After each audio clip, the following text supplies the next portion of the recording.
আচ্ছা, Jessica, Lisa, তোদের অনেক দিন পর দেখলাম। একটা কথা জিজ্ঞেস করি তোদের। তোরা শুনলাম তো তোরা ঘুরতে গেছিলি। তো কোথায় ঘুরতে গেছিলি, কী ব্যাপার, এগুলো না হয় পরে শুনবো। কীভাবে গেছিলি শোন না, একটা কথা জিজ্ঞেস করি। সেটা হচ্ছে আজকাল তো অনেক কিছু বেরিয়েছে, ট্রাভেলিং এজেন্ট, তারপরে তোর কাস্টমাইজ ট্যুর, নিজেরা যাওয়া। তা তোরা গেলি কিসে?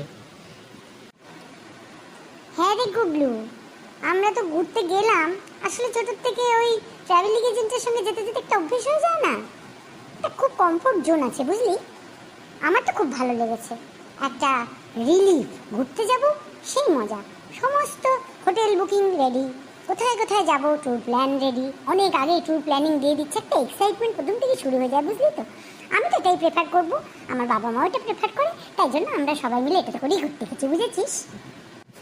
হ্যাঁ, সেটা তো তুই ঠিকই বলেছিস, কিন্তু মানে পয়সাটা কিন্তু যতই বল অনেক বেশি লাগে। নিজেরা গেলে যেরকম হয় তার থেকে প্রায় দ্বিগুণ ওদের লাভটা রাখবে না।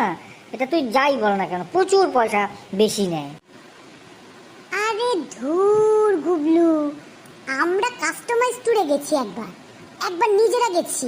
আমরা তো সমানে ট্রাই করি, সব কিছু দেখি, তাতে করে দেখলাম জানিস তো, সবচেয়ে ইকোনমিক্যাল ট্রাভেলিং এজেন্টের সঙ্গে যাওয়া বেস্ট।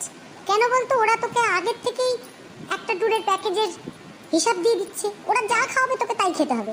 তুই তো তোর খুশি মতো খেতে পারবি না, আজ বিরিয়ানি কাল মোগলাই। আমার বাজেটই থাকে না, এত বাজেটের থেকে বেশি হয়ে যায়। আর ওরা খাওয়ালে তো তোকে ডাল ভাতি খেতে হবে, ওই মাছ খাওয়ালে মাছই খেতে হবে, চিকেন তো আর খেতে পারবি না। শোন, আসল কথা কি জানিস তো, রাগ করিস না। তুই হচ্ছিস একই মেয়ে তোর বাবা মার, আর তোর বাবার বয়স যথেষ্ট বেশি। আর ওই জন্য না তোর বাবা ওই ট্রাভেলিং এজেন্ট ছাড়া কিছুতেই যেতে চায় না, একটু সেফটিটা সবচেয়ে বেশি প্রাধান্য দেয়। অ্যাকচুয়ালি ব্যাপারটা কি জানিস তো, নিজেরা গেলে কী হয়, কোনো একটা জায়গায় ভালো লাগলো, একদিনের বেশি দুদিন থেকে গেলাম, আর এই ঘাড়ের উপরে জিন জিন টানা বলে না, যে 10টার মধ্যে রেডি হতে হবে, প্যাকেজ রেডি করো, উঠে পড়ো, এইসব ঝামেলা না ঘুরতে গিয়ে পোষায় না। আর নিজেরা গেলে কি হয়, আমার খুশি হলো গেলাম, খুশি হলো থাকলাম, খুশি হলো একটা দিন বেশি থাকলাম, এই আর কি, স্বাধীনতাটা বজায় থাকে, বুঝলি। আরে বাবা, তুই না সত্যি বোকার মতো কথা বলিস না। ওরকম করলে তো আর ঘুরতেই পারবি না, যেখানে যতক্ষণ খুশি থেকে গেলাম।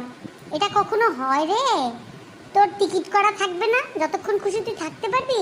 আর এরকম করলে তুই তো ঘুরতেও পারবি না, তোকে ওই ওই তরি তরি ঘড়ি ঘড়ি করেই ঘুরতে হবে, না হলে তোর আর ঘোরা হবে না রে। ওই একটা জায়গায় একদিন দুদিন তিন দিন বসে থাকলে বাকি জায়গাগুলো আর দেখা হবে না, ওদের সাথে গেলে হয়।